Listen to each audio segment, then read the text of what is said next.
If you see, how's it going? Right, okay, it's been about a month since my last video, so I've got loads of stuff to show.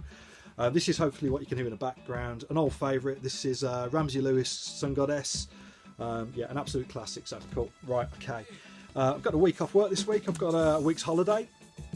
So Monday, my wife and I went down to Ludlow, which I think is in Shropshire. I think I'm right saying that. There's a great little record shop down there called Mod Lang. I bought off the guy at record fairs in the past, so I knew the stock was good, and it's all fairly priced as well. So I bought several things, but I've got a couple to show you up front here. First of all, Dionne Warwick, just being myself now. She obviously made a lot of albums with Backrack and David in the 60s. This is an album from 1973. This is on Warner Brothers Records, and it's produced and predominantly written by Holland Dozier Holland, who were the main songwriters at Motown for part of the 60s. And for that reason, you'd be forgiven for thinking this is a Diana Ross album in places. It does have very much a Motown feel. Half of the tracks are ballads, but the 4 or 5 up-tempo tunes are all killer, particularly the opening track, You're Gonna Need Me, which sounds like a Curtis Mayfield song. It's got a funky wah-wah guitar in all the way through it. Not an expensive album. You get it for 5-10 quid, something like that. Worth looking out for, sort of thing that may well turn up in the charity shop or car boot sale. So, but yeah, if you're a soul fan, definitely recommend it. Okay, another soul record I picked up from the same place. This is Doris Duke, a legend in her own time. This is on Mankind Records. I'll show you the label, the famous green and yellow label there. Yeah, this is a Southern Soul album. She's got a very sort of gutsy Southern Soul vocal style.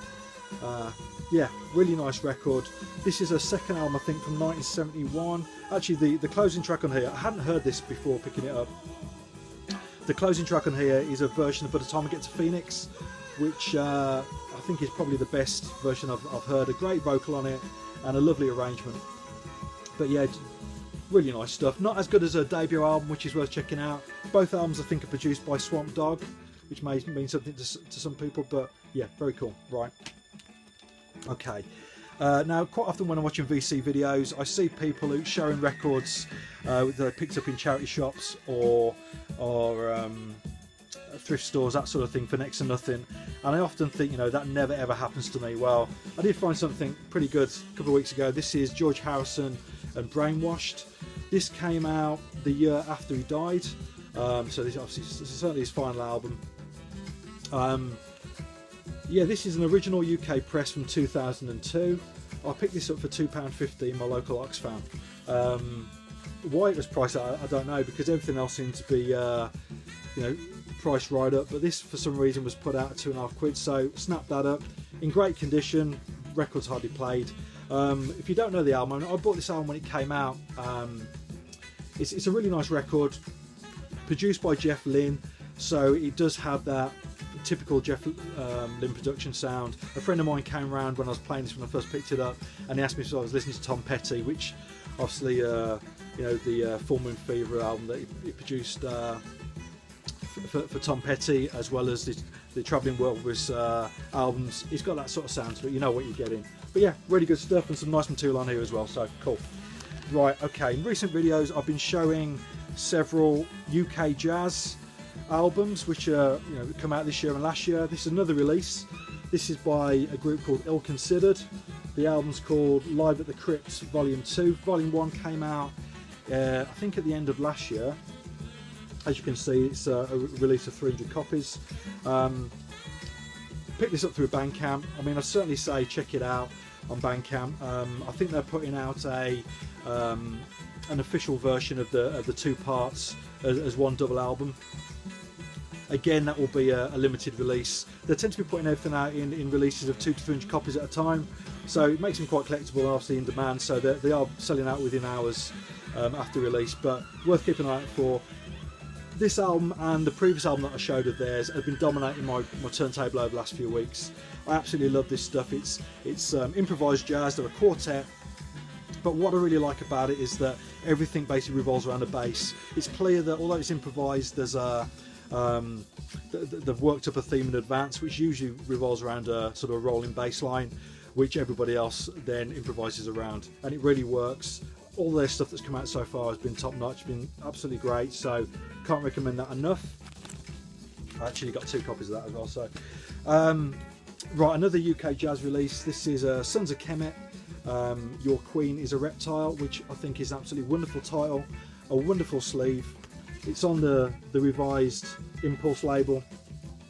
Yeah, so this is spiritual jazz, but incredibly rhythmic. It's got yeah, the rhythm section on this is totally in your face, almost African rhythms in places. Yeah, they're touring later in the year actually. I know they're playing Birmingham in October, so I've got my tickets. Can't recommend it enough. If you get a chance to see them or pick up the album, do so. Right. Okay, local record shop to me recently had a large blues collection in. Now blues isn't necessarily my thing, but going through I found a few gospel records.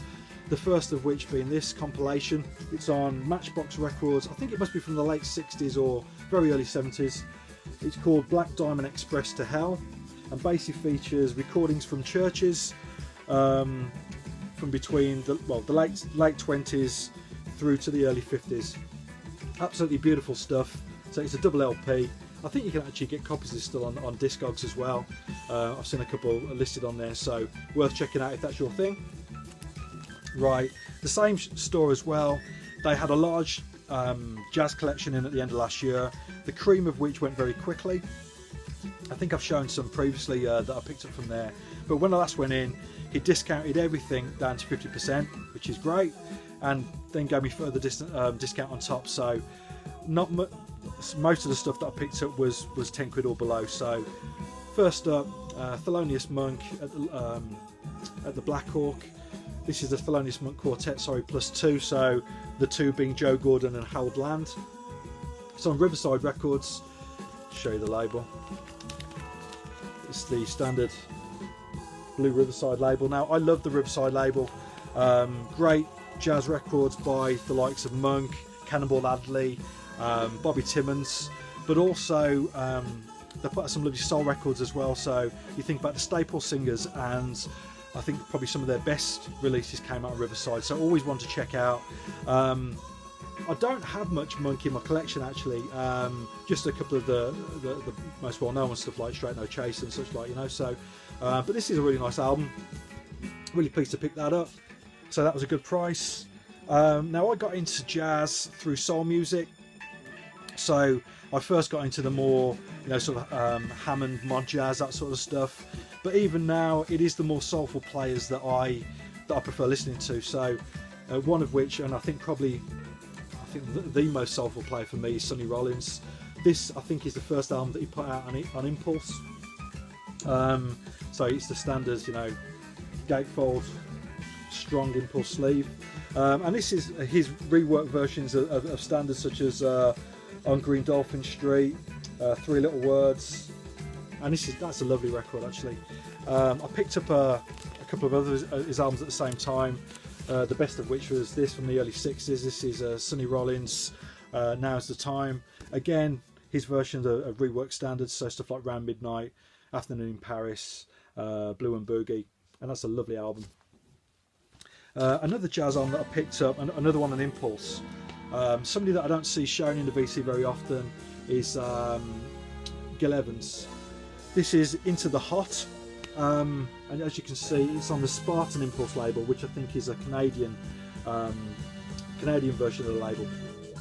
Now this is a bizarre album because I can't see what Gil Evans has got to do with it, you know. So he doesn't play on it. Basically, it consists of 6 tracks, 3 of which are written and arranged by John Carisi, the other 3 by Cecil Taylor. So it's almost like a Gil Evans introduces albums, you know, just introducing other artists. Yeah, it's a nice record, but just wasn't what I was expecting. I really like the predecessor to this, which is Out of the Cool. Yeah, I say not necessarily somebody you see in the VC a lot, but yeah, very nice. Right, okay, I'll get away from the jazz for a minute. I suppose a similar theme. This is Deadline with Down by Law. This came out in 1985, I believe, but features Mano Dibango, Jacob Pastorius, Bernie Worrell from Parliament Funkadelic.